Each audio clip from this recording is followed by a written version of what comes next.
Hello నమస్తే. నేను journalist Srinivas. ఈరోజు ఆంధ్రజ్యోతి పేపర్లో వార్తలను చూద్దాం. సవాళ్ళనే సవాల్ చేస్తూ సీఎం, డిప్యూటీ సీఎం సహా హాజరు కానున్న కూటమి నేతలట సవాళ్ళనే సవాల్ చేస్తూ చంద్రబాబు నాయుడు గారు 15 నెలల పరిపాలనలో సూపర్ హిట్ పరిపాలన అందించిండు.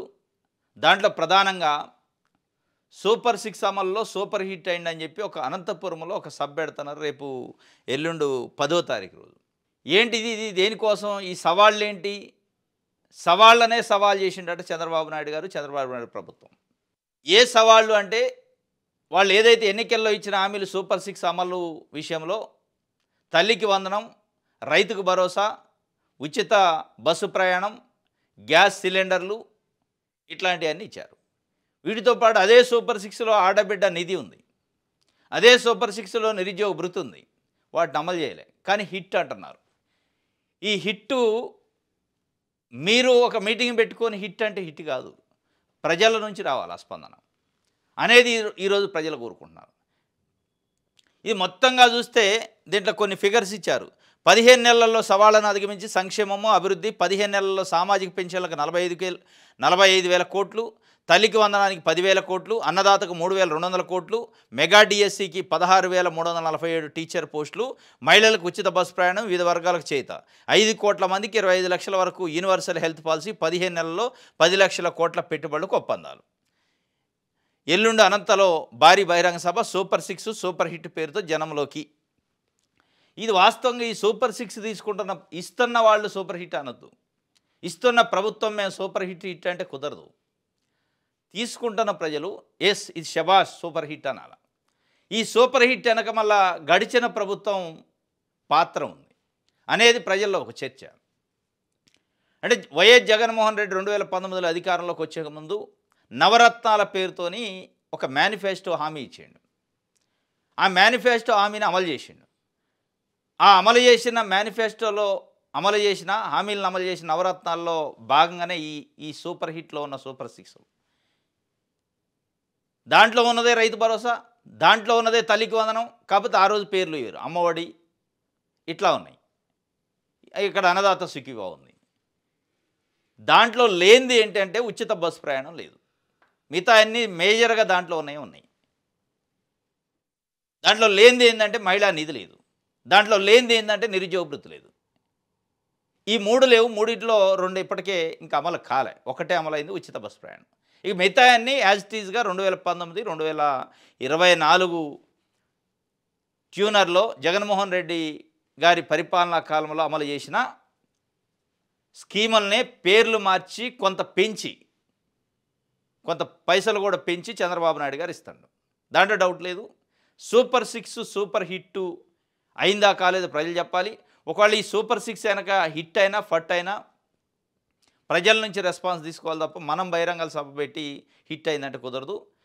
కోట్ల మంది మహిళలు ఎదురు చూస్తారు మహిళా నిధి కోసం, లక్షల మంది నిరుద్యోగులు ఎదురు చూస్తున్నారు నిరుద్యోగ భృతి కోసం. ఇది అమలు చేయాలి.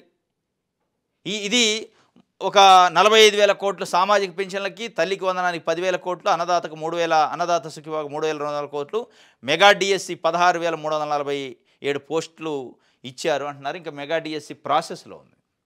అది ఒక ప్రాసహనంలాగా అవుతుంది. దానిపైన పెద్ద ఎత్తున విమర్శలు, అనుమానాలు, ఆందోళనలు నిరుద్యోగ అభ్యర్థుల మధ్యలో, రిజల్ట్ విషయంలో, కాల్ లెటర్లు ఇచ్చే విషయంలో దాన్ని కూడా పరిష్కరించాలి.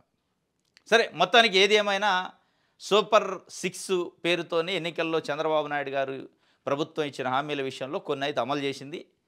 కొంత సక్సెస్ అయినట్టే. సూపర్ హిట్ కాదు కానీ సూపర్ సక్సెస్ అనుకోవాలి. కొంత పార్షియల్గా సక్సెస్ మీట్ పెడతారు 15 నెలల తర్వాత. దాంట్లో పవన్ కళ్యాణ్ గారు, చంద్రబాబు నాయుడు గారు, తర్వాత సత్యకుమార్ గారు, బీజేపీ రాష్ట్ర అధ్యక్షుడు మాధవ్, వీళ్ళంతా పాల్గొంటారంట. దీనికి సంబంధించి సవాళ్ళనే సవాల్ చేస్తూ ఇక దీంట్లో కొంత విమర్శలు కూడా ఉన్నాయి. మరి ప్రభుత్వ భూముల్ని, రైతుల భూముల్ని తీసుకొని పెద్ద వాళ్ళకి, పెట్టుబడిదారులకి, పారిశ్రామికవేత్తలకి కట్టబెడుతుండే చంద్రబాబు నాయుడు గారు. అది కూడా సక్సెస్. ఆ సవాళ్ళను కూడా సవాల్ చేస్తున్నారు ప్రజలు. అనేక విషయాల్లో ఇంకా అడుగు ముందుకు పడిన పరిస్థితి. ఈవెన్ తెలుగుదేశం పార్టీ మీడియా కూడా రాస్తున్న పరిస్థితి. కొన్ని యూరియా విషయంలో కానీ ఇట్లాంటి విషయాలలో సరైన స్పందన కేంద్రం నుంచి తేలేకపోయారు. రైతులకు సంబంధించిన పొగాకు, పత్తి, మిర్చి, మామిడి, నిన్న మొన్న చెరుకు, చీని, ఇప్పుడు ఉల్లిగడ్డ వీళ్ళ విషయంలో కూడా సూపర్ సక్సెస్ కాలేకపోయారు. కనీసం కేంద్రం నుంచి మాట మాత్రంగానే కొంత హామీ తీసుకోలేని పరిస్థితి. ఇవన్నీ ఉన్నాయి. మొత్తానికి అనంతపురంలో అయితే సభ ఉందట. దీనికి సంబంధించి ఒక వార్త ఇచ్చారు. ఇంకోటి, పరీక్షలు సరే ఫలితాలేవి. 2023 నాటి నోటిఫికేషన్లో 1592 పోస్టుల భర్తీకి పరీక్షలు. వీటిలో గ్రూప్ 1, 2 పోస్టులే 994. ఇప్పటికే ఫలితాలు ఇవ్వని వైనం. క్రీడా కోటా జాబితాలో తీవ్ర జాప్యం. ఏపీపీఎస్సీ వ్యవహారంపై విమర్శలు. జాబ్ క్యాలెండర్ విడుదలకు డిమాండ్లు. త్వరలో 2020 నోటిఫికేషన్లు 80 పోస్టులు వస్తాయట. పరీక్షలు సరే ఫలితాలు ఇవి. వాటి కోసం ఎదురు చూస్తాను. కొన్నిటికి పరీక్షలు పెట్టారు, ఫలితాలు రాలే. ఇప్పుడు డిఎస్సి పరీక్ష పెట్టారు, ఫలితాలు కూడా ఇచ్చారు. దాంట్లో కొంత అనుమానాలు, ఆందోళనలు అభ్యర్థుల్లో ఉన్నాయి. దాన్ని పరిష్కరించడం లేదు. ఇది ఏపీపీఎస్సీకి సంబంధించి. ఏపీపీఎస్సీ 2023లో గ్రూప్ 1, 2తో పాటు మిగతా పోస్టులతో కలిపి 1592 పోస్టులు నోటిఫికేషన్లు జగన్మోహన్ రెడ్డి ప్రభుత్వం ఉన్నప్పుడు 2023లో రిలీజ్ చేసింది. దానికి పరీక్షలు అయినాయి. ఎగ్జామ్ రాసి 1000 కాళ్లతో ఎదురు చూస్తున్న నిరుద్యోగ అభ్యర్థులు. వాళ్ళకి సంబంధించి కనీసం మరి ఫలితాలు రాలేదు. అనేక కొర్రీలు, క్రీడా కోట, స్పోర్ట్స్ కోట ఇది అని చెప్పి, ఇది పెద్ద సమస్య ఏం కాదు పరిష్కరించడానికి. అంటే దీని మీద ప్రభుత్వం దృష్టి పెట్టాలి. ప్రభుత్వం ఎందుకు దృష్టి పెట్టట్లేదంటే ప్రభుత్వంకి దానివల్ల పెద్ద లాభం లేదు. దానివల్ల జీతాలు ఇవ్వాల్సి వస్తుంది. నిరుద్యోగులకు ఉద్యోగం ఇవ్వటం వల్ల నిరుద్యోగి ఉద్యోగం అవుతాడు తప్ప వాళ్ళ కోణంలో, ప్రభుత్వ కోణంలో ఏంటంటే దానికి బడ్జెట్ కావాలి. దాని మీద లేదు. జాబ్ క్యాలెండర్ మీద లేదు. ఆల్రెడీ ఎగ్జామ్ అయిన దాన్ని రిజల్ట్ ఇచ్చేదాని మీద లేదు. కానీ సూపరు హిట్ అయింది ప్రభుత్వం అంటున్నారు. ఎట్లా హిట్ అయినట్టు? రైతులకు సంబంధించి దాదాపు ఒక 1/2 డజన్ పంటలకు కనీసం మద్దతు ధర లేక ఆత్మహత్యలు చేసుకుంటున్నారు. నిన్న మొన్న ఉల్లితో సహా, మామిడి, తోతాపూర్ రైతులతో సహా చెరుకు, పత్తి, మిర్చి, పొగాకు, అక్కడ ఫెయిల్యూర్, ఇక్కడ ఫెయిల్యూర్. పరీక్షలు పెడతారు, ఫలితాలు ఎవరు? ఎట్లా సూపర్ హిట్ అయింది అనేది ప్రజలు ఈరోజు నిరుద్యోగ యువత, రైతులు, మహిళలు మాట్లాడుకుంటున్న పరిస్థితి. దీనికి ప్రభుత్వం సమీక్ష చేసుకోవాలి. రేపు ఎల్లుండి పెట్టబోయే మీటింగ్కు ముందైనా కనీసం సమీక్ష చేసుకొని, ఎస్ మేము చేసిన ఇగో ఈ సూపర్ సక్సెస్ చేసినాం, ఇంకా కొన్ని ప్రాసెస్లో ఉన్నాయి, చేయబోతున్నాం, చేస్తాం, దానికి ఇగో ఇది బ్లూ ప్రింట్ అని ఒక హామీని ప్రజల ముందు పెట్టండి. తప్ప మీ భజన మీరే చేసుకొని, మీరే పరీక్ష రాస్తారు, మీరే ఫలితాలు ఇచ్చుకొని, మీరే మార్కులు వేసుకుంటే అది ఎగ్జామ్ కాదు, అది మార్కులు కావు. ఇప్పుడు ఈ super hit, super success, super 6, super hit అనేది అదే ఉంది. విద్యార్థే ఎగ్జామ్ రాసుకుంటాడు, విద్యార్థే పేపర్ వాల్యుయేషన్ చేస్తాడు, విద్యార్థే మార్కులు వేసుకుంటాడు. వేయాల్సింది ఎవరు? ప్రజలు ఇవ్వాలి. మీకు పరీక్ష పెట్టేది ప్రజలు, మార్కులు వేయాల్సింది ప్రజలు. కేవలం మీరు పరీక్ష రాసే అభ్యర్థి మాత్రమే. కానీ ఇక్కడ గమ్మత్తుగా మీరే పరీక్ష రాస్తారు, మీరే రిజల్ట్ ఇచ్చుకుంటారు, మీరే మార్కులు వేసుకొని ఇదే హిట్ అని చెప్పే పరిస్థితి ఈరోజు ఈ సూపర్ 6, సూపర్ హిట్. ఇది మరి ఇట్లాంటి పరీక్షలే ఉన్నాయి కానీ ఫలితాలు లేవట. ఆంధ్రప్రభ సూపర్ హిట్, సూపర్ 6 అట. 10న అనంతపురంలో భారీ సభ అని చెప్పి దాని గురించే ఇచ్చారు. ఇంకోటి, రైతునెత్తిన పిడుగు. రైతునెత్తిన ఒకవైపు పిడుగు పడుతుంది, ఒకవైపు పంటలకు ధరలు లేవు, ఆత్మహత్యలు చేసుకునే పరిస్థితి, రోడ్లు ఎక్కే పరిస్థితి. కానీ సూపర్ సక్సెస్ అంటున్నారు కూటమి ప్రభుత్వం. దీనిపైన కనీసం మార్పు కోసం రాజకీయాల్లోకి వచ్చినానే పవన్ కళ్యాణ్ గారు కూడా స్పందించట్లే. మౌన ముని అయిపోయింది పవన్ కళ్యాణ్ గారు. రైతులు తీవ్రమైన ఇబ్బంది పడుతున్నారు. ఇక్కడ రైతునెత్తిన పిడుగు, ఖరీఫ్ కష్టాలు, అనావృష్టి, అతివృష్టి, అప్పుల కుంపటి ప్రత్యామ్నాయం ఇది. జిల్లాల్లో వరుసగా 3 నెలలు అనావృష్టి, ఆ తర్వాత అతివృష్టితో ఖరీఫ్ సీజన్ మొత్తం కొట్టుకుపోయి రైతులు నలిగిపోతున్నారు. ప్రభుత్వ గణాంకాల ప్రకారం అనంతపురం జిల్లాలో వర్షపాతం ఆగస్టు 27 నాటికి 28.69%, సాగు 64% మాత్రమే. శ్రీ సత్యసాయి జిల్లాలో వర్షపాతం 8.16% అయితే సాగు 37% మాత్రమే. దీనికి కారణం వర్షం ప్రతివారం సమానంగా పడకపోవడం, ఆ తర్వాత అతివృష్టి వల్ల అధికంగా కురిసిన విత్తన సీజన్ దాటిపోయింది. ఇది రాయలసీమ 4 జిల్లాల్లో జరుగుతుంది. రేపు అనంతపురంలో సభ పెట్టబోతుంది. ఈ అనంతపురంలో పెట్టే సభలో రైతునెత్తిన పడ్డ పిడుగు గురించి, రైతునెత్తిన పడుతున్న పిడుగుల గురించి మాట్లాడండి. మీరు మాట్లాడకుండా మీ భజన మీరు చేసుకొని చంద్రబాబు నాయుడు గారు పవన్ కళ్యాణ్ గారిని, పవన్ కళ్యాణ్ గారు చంద్రబాబు నాయుడు గారిని భజన పొగిడే కార్యక్రమం, మళ్ళీ వీరిద్దరు కలిసి ఢిల్లీలో ఉన్న మోడీ గారిని పొగిడే కార్యక్రమం చేస్తే రైతుల కడుపు నిండదు, రైతునెత్తిన పిడుగు పోదు. కాబట్టి పాపం ఈరోజు రైతులు ఎదుర్కొంటున్న అతివృష్టి అనావృష్టి వల్ల ఇబ్బందులు, పండిన పంటకు ధర లేకపోవటం, పంట పండించడానికి కావాల్సిన ఎరువులు సరైన టైంలో ఇవ్వలేకపోవటం, వీటిపైన మీరు మాట్లాడాల్సిన అవసరం ఉంది. వీటిపైన సమీక్ష చేసుకోండి, తప్పులేదు. అధికార పార్టీ అయినంత మాత్రంలో జరుగుతున్న తప్పుల్ని చర్చించుకొని పరిష్కరించే మార్గాలను చూడటం తప్పేం లేదు. అది రాజకీయాల్లో చాలా పీక్స్ అన్నట్టు, చాలా హుందాతనం, విజ్ఞత. అది లేకుండా లేదు చంద్రబాబు నాయుడు గారు విజనరీ, చంద్రబాబు నాయుడు గారు ఆహో ఓహో అని పవన్ కళ్యాణ్ గారి గురించి చంద్రబాబు నాయుడు గారు పొగుడుకుంటే, ఆ పొగుడుకోవడానికి పెట్టే సభ అయితే అది హిట్ అయినా హిట్ కాకపోయినా ప్రజలకు సంబంధం లేదు. ఇది ప్రజలకు సంబంధించి ఇష్యూ పైన మీరు సూపర్ 6 సూపర్ హిట్ అయింది అంటున్నారు. కాబట్టి ఈ చర్చ పెట్టుకోండి. మీరు మొత్తాన్ని రైతును ఎత్తనైతే వాస్తవంగా పిడుగే పడదు.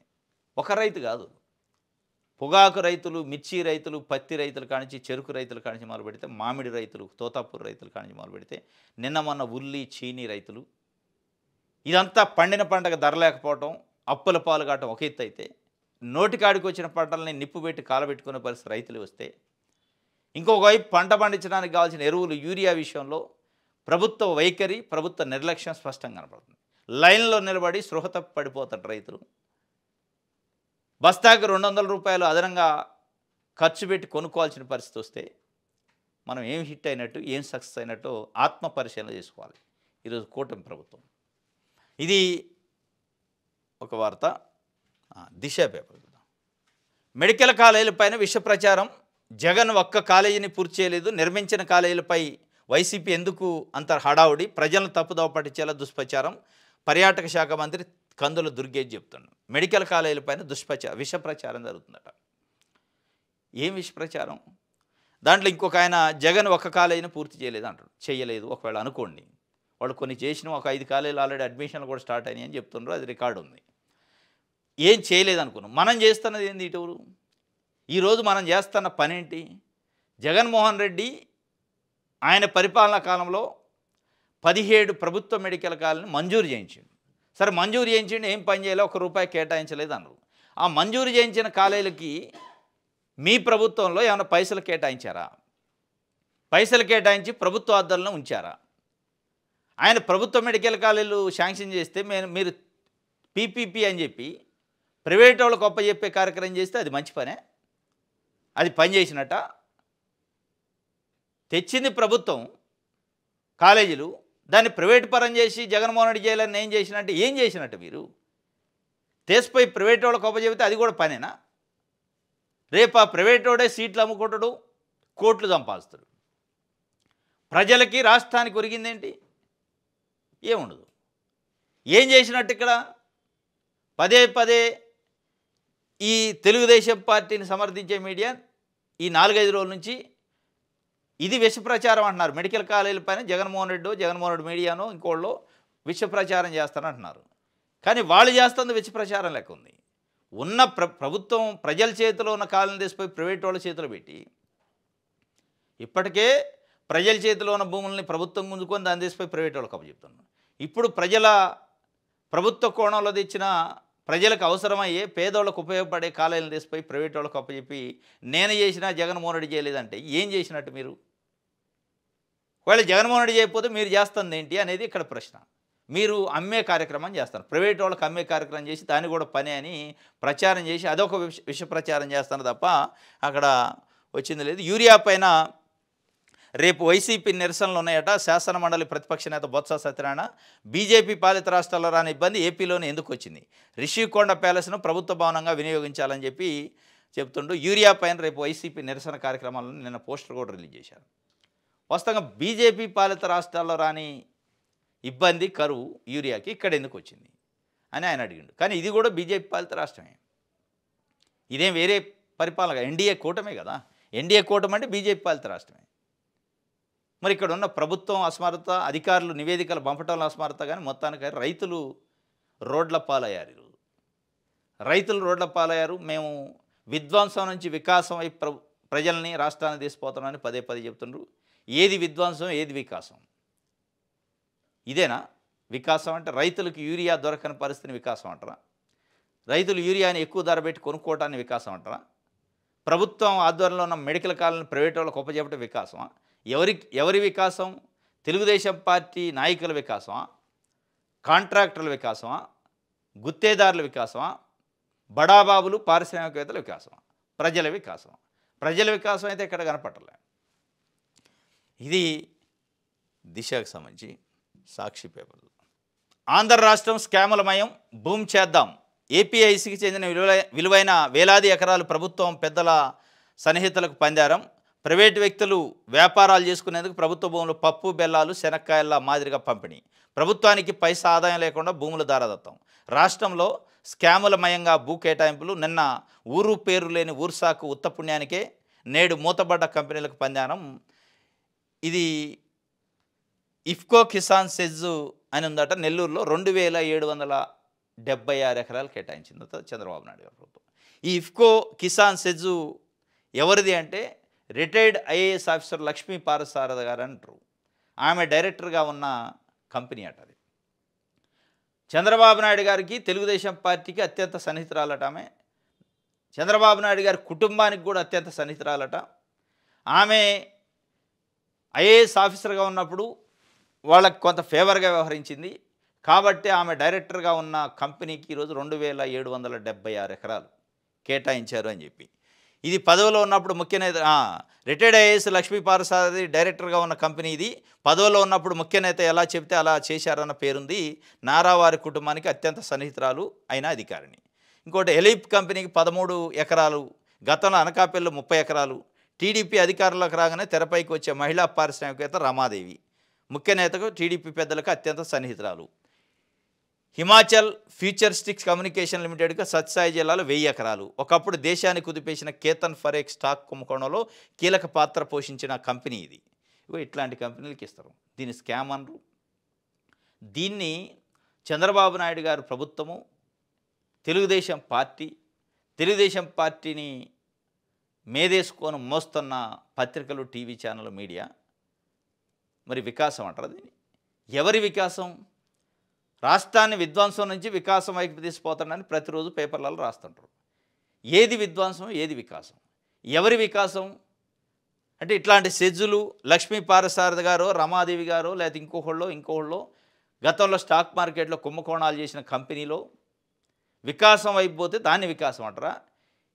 ఈ 15 పరిపాలన కాలంలో మీరంటున్న వికాసంలో ఏదన్నా ఒక పేదవాడికి ఒక 100 గజాల ఉచితంగా స్థలాన్ని ఇచ్చారా గూడు కట్టుకోవడానికి? దాన్ని కదా వికాసం అనేది. ప్రజల భూమిని ఏపీఐఐసి చేత సేకరించి దాన్ని తెసిపోయి పెద్ద వాళ్ళకి ఇచ్చి, మీకు సన్నిహితులు, మీకు అత్యంత దగ్గర వాళ్ళకి ఇచ్చి దీన్నే వికాసం అంటే దేనికోసం రాజకీయ పార్టీలు, ప్రభుత్వాలు పనిచేస్తున్నట్టు? ఎవరి కోసం పనిచేస్తున్నట్టు? ఎవరి ప్రయోజనాల కోసం? అంటే మీకు అనుబంధంగా, మీకు బినామీలో, మీకు అత్యంత సన్నిహితులో ఉన్న వ్యక్తుల కోసం, వ్యవస్థల కోసం, కంపెనీల కోసం పనిచేస్తే దాన్ని వికాసం అంటే మేము నమ్మాలి.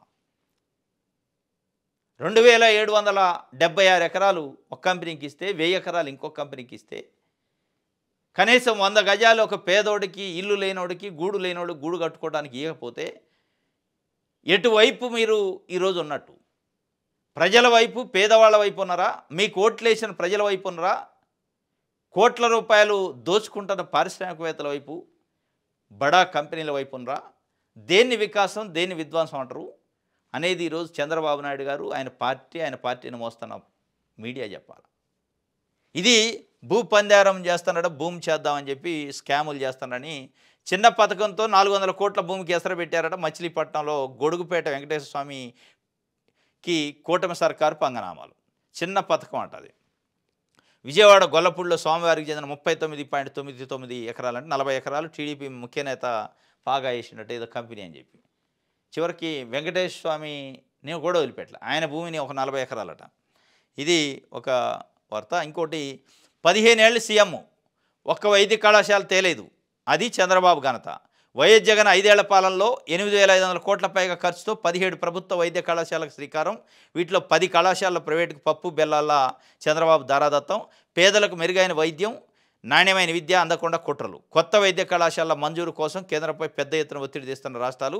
2016-18 మధ్యలో దేశంలో 82 వైద్య కళాశాలకు కేంద్రం సాయం చేసింది. ఆ సమయంలో కేంద్రంలో బీజేపీ ప్రభుత్వానికి మద్దతు ఇస్తూ కూడా చంద్రబాబు ఘోర వైఫల్యం. ఇప్పుడు కూడా కేంద్రంలో భాగస్వామిగా ఉన్న చంద్రబాబు కొత్త వైద్య కళాశాలలు తీసుకురావాల్సింది పోయి వైఎస్ జగన్ తెచ్చిన కొత్త కాలేజీని సైతం ప్రైవేట్ పరం చేస్తున్న చంద్రబాబు. దీంతో మెడికల్ సీట్లు పోవడంతో పాటు పేదలకు నాణ్యమైన ఉచిత వైద్యం దూరమైంది. ఇది చంద్రబాబు విజనరీ పాలన ఇదేనా అంటూ విస్మయం వ్యక్తం చేశారు 15 ఏళ్ళు ముఖ్యమంత్రి. ఇప్పుడు పదే పదే ఒక 4-5 రోజుల నుంచి తెలుగుదేశం పార్టీని సమర్థిస్తున్న media, Telugu Desam party media Jaganmohan Reddy ఆయన పత్రిక, ఆయన టీవీ ఛానల్లో లేకపోతే కొన్ని ఛానల్స్ విష ప్రచారం చేస్తారు మెడికల్ కాలేజీల పైన. జగన్మోహన్ రెడ్డి ₹1 కూడా కేటాయించలే మెడికల్ కాలేజీలకి వైద్యానికి అని చెప్పారు. మరి ఎక్కడి నుంచి వచ్చినాయి 17 కాలేజీలు? 15 సంవత్సరాలు ముఖ్యమంత్రిగా చేసిన చంద్రబాబు నాయుడు గారు ప్రతిసారి బీజేపీ కేంద్రంలో పొత్తున్న పార్టీతోనే, అధికారంలో ఉన్న పార్టీతోనే పొత్తులో ఉంటాడు. ఏ ఒక్క కాలేజీ రాలేదు. మరి ఇంత విజనరీ ముఖ్యమంత్రి కదా. 2014 నుంచి 2019 మధ్యలో ఎన్ని మెడికల్ కాలేజీలు తెచ్చారు? ఏది విష ప్రచారం? ఒక్కటంటే ఒక్క మెడికల్ కాలేజీలు తేలేదు కదా. ఉమ్మడి రాష్ట్రంలో ఎన్ని తెచ్చారు? ఎప్పుడు వాజ్పేయి, అప్పుడు కూడా వాజ్పేయి గవర్నమెంట్తో పొత్తు, 2014 నుంచి మోడీ గవర్నమెంట్తో పొత్తు, కూటమిలో భాగస్వామ్య పక్షం. ఇప్పుడు జగన్మోహన్ రెడ్డి తేలేదు అనేది అంటున్నారు కదా. 5 సంవత్సరాల పరిపాలనలో 5 సంవత్సరాలు పనిచేసిన జగన్మోహన్ రెడ్డి నేను 17 ప్రభుత్వ మెడికల్ కాలేజీలు తెచ్చా అంటాడు, చూపిస్తుండో దాన్నే మీరు ప్రైవేట్ పరం చేస్తున్నది కనపడుతుంది. 15 సంవత్సరాల పరిపాలన కాలంలో ముఖ్యమంత్రిగా చంద్రబాబు నాయుడు గారు ఎన్ని మెడికల్ కాలేజీలు తెచ్చిండు, ఎందుకు తేలేకపోయిండు? ఇంతగానో భజన చేస్తున్నారు కదా. ఇది విష ప్రచారం చేస్తున్నారు జగన్మోహన్ రెడ్డి. అసలు ఆయన ఏం తెచ్చిండు, మీరేం తెచ్చారు? ఆయన ఏం తేలేదు పక్కన పెట్టండి. ఈ 17 ఎక్కడి నుంచి వచ్చినాయి, ఆకాశం నుంచి ఊడిపడ్డాయి అనేది పక్కన పెట్టండి. మీరు తెచ్చింది ఏంది? ఇదే ప్రభుత్వ మెడికల్ కాలేజీలు 17 పైన ఇదే ఆంధ్రజ్యోతి, ఈనాడు గతంలో జగన్మోహన్ రెడ్డి ప్రభుత్వం ఉన్నప్పుడు శాంక్షన్ చేసినప్పుడు పెద్ద ఎత్తున వార్తలు రాశారు. మరి ఈరోజు అసలు ప్రభుత్వ కాలేజీలు, ప్రభుత్వ మెడికల్ కాలేజీలు డైరెక్ట్గా చంద్రబాబు నాయుడు గారు ఢిల్లీ పోయి తెచ్చిండు అన్నారు. ఎప్పుడు అని చెప్తున్నారు. ఎప్పుడు అసలు ఈ శాంక్షన్ ఎప్పుడు? ఆ లెటర్లు ఏదో బయట పెట్టరా అండి? ఈ లెటర్లు నిజంగానే ఈ శాంక్షన్ జగన్మోహన్ రెడ్డి పరిపాలనలో జరిగినాయా, ఇప్పుడు జరుగుతున్నాయా? ఇప్పుడు జరిగితే ఇగో మేము వచ్చిన డేటు ముఖ్యమంత్రిగా చంద్రబాబు నాయుడు గారు ప్రమాణ స్వీకారం చేసిన తర్వాత శాంక్షన్ అయినాయి, ఇగో కాగితం అని చూపిరు. అప్పుడే శాంక్షన్ అయినాయి. ఇక్కడ ఏంటంటే మతలబు మెలక, వీటిని ప్రైవేట్ పరం చేయాలి. డైరెక్ట్గా చేస్తే ఏదో ఒక ఇబ్బంది అయింది, ప్రచారం నెగిటివ్ అవుద్ది. కాబట్టి జగన్మోహన్ రెడ్డి విష ప్రచారం చేస్తాడు. అసలు ₹1 కేటాయించాలి కాబట్టి నేను వచ్చి ప్రైవేట్ వాళ్ళకి అప్పు చెప్తున్నా. ఇక నువ్వు కేటాయించింది ఏది? మరి నువ్వు కూడా వాళ్ళకి అమ్ముతావు కదా. ఆయన కేటాయించలేదు అంటున్నారు. ఈ బురద జల్లే కార్యక్రమం అన్నాడు. అల్టిమేట్గా జగన్మోహన్ రెడ్డిని చూపించి ప్రజలను గాలుస్తున్నారు. ఇక పేద ప్రజలకి విద్యని, వైద్యాన్ని దూరం చేస్తారు. ఇది ఒక వార్త. రైట్, విషయాలు అందరూ చూద్దాం. ఉపరాష్ట్రపతి ఎన్నికపై ఉత్కంఠ, గెలుపుపై ఇండియా కూటమి ధీమా, ఏర్పాట్లు అధికార విపక్షాలు నిమగ్నం, రహస్య బ్యాలెట్, క్రాస్ ఓటింగ్పై ఆశలు, ఓటు వేయడంపై ఎంపీలకు శిక్షణ, నేడు ప్రతిపక్షాల మాక్ పోలింగ్, ఖర్గే విందు అని చెప్పి ఉపరాష్ట్రపతి ఎన్నికలు ఉన్నాయి, రేపు జరుగుతాయి. దానికి సంబంధించి అన్ని ఏర్పాట్లు చేశారట. ఎవరి కోళ్ళ మేమే గెలుస్తాం అంటున్నారు. యూరియా ఏదయ్యా, పంటల సాగుకు అందక రైతుల దిగాలు, కృత్రిమ కొరత, యథేచ్ఛగా నల్లబజారు దందా, చోద్యం చూస్తున్న ప్రభుత్వం. నేడు మండల కేంద్రాల ధర్నాలకు సిపిఐ పిలుపు. యూరియా ఏదంటే చంద్రబాబు నాయుడు గారు ఫుల్గా ఉంది అంటుండు, అచ్చెన్నాయుడు గారు కూడా ఫుల్ ఉంది, యూరియా కరువే లేదు అంటుండు. కానీ ఈ లైన్లు ఏంటంటే సమానం చెప్పరు. కానీ సూపర్ 6 సూపర్ హిట్ అయింది అంటారు. సూపర్ హిట్ అయింది పరిపాలన అంటారు. మరి ఆ పరిపాలన సూపర్ హిట్ ఏందో, ఈ లైన్లు ఏందో ఇక చంద్రబాబు నాయుడు గారు చెప్పాలి. స్పష్టంగా యూరియా కోసం రైతులు పడరాని పాటలు పడుతున్నారు. అయినా కానీ బుకాయించే ప్రయత్నం, ఫుల్ ఉన్నాయి నిల్వలు అంటారు. మరి ఫుల్ ఉన్నాక లైన్లు ఏంది, ఇచ్చేయండి, పంచండి ప్రజలకి అంటే పంచరు. హైడ్ చేసి కృత్రిమంగా కొరత సృష్టించి దాంతో కొంతమంది వ్యాపారం చేస్తున్నారు. వాళ్ళపైన చర్యలు తీసుకునే దమ్ము, ధైర్యం లేని పరిస్థితి. ఇది విషయాలందరూ సంబంధించి. ఇది ఈరోజు న్యూస్ ఛానల్స్. రేపు తాజా వార్తలతో తిరిగి కలుసుకుందాం. Thank you.